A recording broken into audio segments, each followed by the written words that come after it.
Welcome back. Lacey here with the Sweet Pea Chef. How's it going?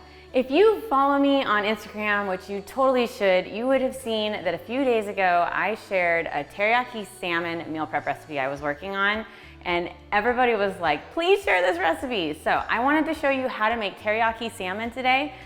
Plus, I want to show you how to make your own teriyaki sauce at home, which is super good, and how to turn the whole thing into a meal prep with some really great sides. So let's get started. Oh, and before I forget, go and subscribe to my channel so you never miss my new weekly recipe videos and all sorts of healthy eating inspiration. Go do it right now. So our first step is to start preheating our oven to 425 degrees Fahrenheit and then line a rimmed baking sheet with some parchment paper. One of my favorite ways to enjoy teriyaki salmon is with some steamed rice and some veggies. It's really simple, but it's so tasty. So let's go ahead and get our rice started because that's gonna take the longest to cook, so we wanna start it first. So in a large deep stock pot, go ahead and add in our uncooked brown rice, followed by some low sodium chicken broth or water, sea salt, and some garlic powder, and then stir this together. Go ahead and heat this over high heat and bring it to a boil. And then we're gonna reduce the heat to a simmer, cover the lid, and we're going to allow it to cook for about 30 minutes or so. What we want is for the rice to become tender by absorbing all of that liquid. So if there's still liquid in there, that means you wanna cover it again and let it keep cooking. Otherwise, once all the liquid is absorbed and the rice is tender, it is good to go. Turn off the heat and set it aside. So chances are you are very familiar with delicious teriyaki sauce and how it has the salty and the sweet flavors, and it's just so good with salmon. Unfortunately, when you order salmon teriyaki out of the restaurants, you're gonna get a lot of extra ingredients in there that you don't need. Even store-bought teriyaki sauce is gonna have so much added sodium, added sugar, and all sorts of processed ingredients, making it not a great idea to pour over our tasty, healthy salmon. Luckily, it is very easy to make your own teriyaki sauce at home using just a few simple ingredients, and it's just as good as what you would get anywhere else. Let me show you how to make it. It's so easy. In a saucepan, we're going to add in some low sodium soy sauce, followed by some raw honey, minced garlic, some minced fresh ginger, apple cider vinegar, and a little bit of crushed red pepper flakes for some heat. We're gonna heat this over medium-high heat and stir everything together. So we're gonna cook this, stirring occasionally for about 6 to 8 minutes. What we want is for it to get heated through, come to a little bit of a simmer, and we want the garlic and that ginger to get nice and tender. While that's cooking, we're gonna add a little bit of arrowroot starch to a small mixing bowl and add in some water and then stir all of this together until the arrowroot starch is nice and dissolved. Arrowroot starch is my favorite way to thicken sauces, and it's just like cornstarch, so you treat it the same way, but it's an unrefined version.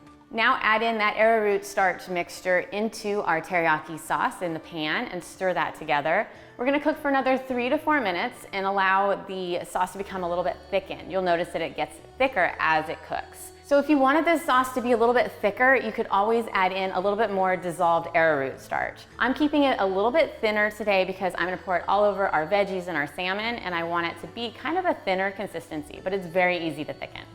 Now we are done cooking the teriyaki sauce, but we need it to cool down. So remove it from the heat and set it aside. So while the teriyaki sauce is cooling, we can go ahead and prep our salmon and our veggies on our sheet pan. You could make this recipe with just salmon if all you're looking for is teriyaki salmon, but since we're gonna be turning it into a meal prep, I'm gonna add in 2 veggies which go really great with teriyaki salmon, and those are carrots and broccoli. When I buy salmon, I make sure to look for wild-caught salmon because that has higher omega-3 fatty acids compared to farm salmon, which is the good type of fat, so you definitely want to have those. And it also has more vitamins and minerals than farm salmon. So if you can afford it, the few extra dollars per pound is worth it.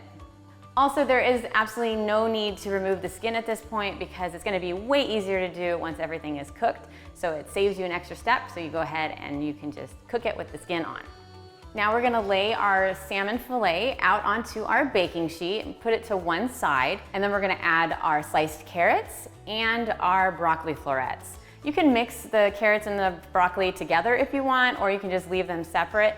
The goal is to keep everything an even layer, so try to keep everything from being piled on top of each other.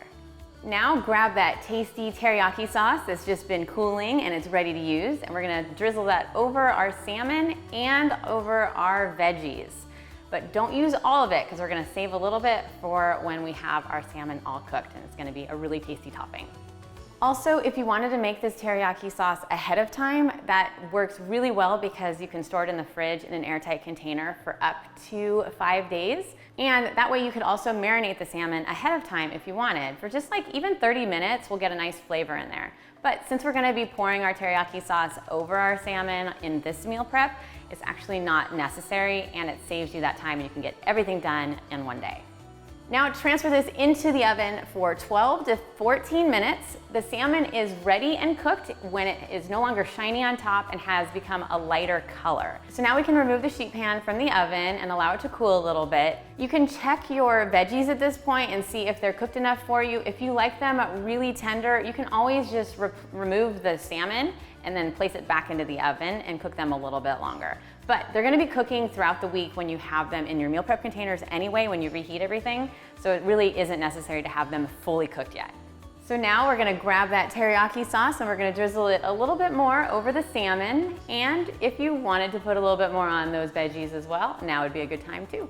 So right now, this teriyaki salmon is ready to eat. You could serve it up and it'd be delicious. But I'm gonna show you how to store it, including those veggies that we've made as well, in an airtight container so that you can easily just grab it, reheat it, and eat it throughout the week. Now it's time to divide our salmon up to get it ready to place into our meal prep containers. So if you have a 2-pound fillet, if you divide it evenly, that'll give you 4 6-ounce portions, which is how we do it. So we're gonna get our steamed rice and we're gonna divide it evenly into our meal prep containers. For one serving, I use about 1/2 cup. Then we're gonna add in our teriyaki veggies, and then we're gonna place that teriyaki salmon over the rice. Then just garnish with a little bit of sliced green onions and some sesame seeds, and this tastiness can be packed on up in an airtight container and stored in your fridge for up to 4 to 5 days. When you're ready to enjoy this for lunch or dinner or even a snack, go ahead and just remove the lid, and then you can heat it in the microwave for about 2 to 3 minutes until it's all heated through. So this meal prep recipe is gonna provide us 4 tasty meals for the rest of the week. I don't like to have fish much longer than that for meal prep because it doesn't keep as well as other proteins like chicken or beef. So I try to keep my salmon and any other fish that I'm meal prepping to kind of 4 to 6 servings. Thanks so much for watching. Make sure to give this video a thumbs up if you enjoyed it, and don't forget to check out my How to Meal Prep playlist, which has all sorts of great meal prep ideas. And I have a pan-roasted salmon meal prep recipe that is delicious as well, since I know you like salmon, and it's in that playlist as well. Thanks so much. I will see you next time. Bye-bye.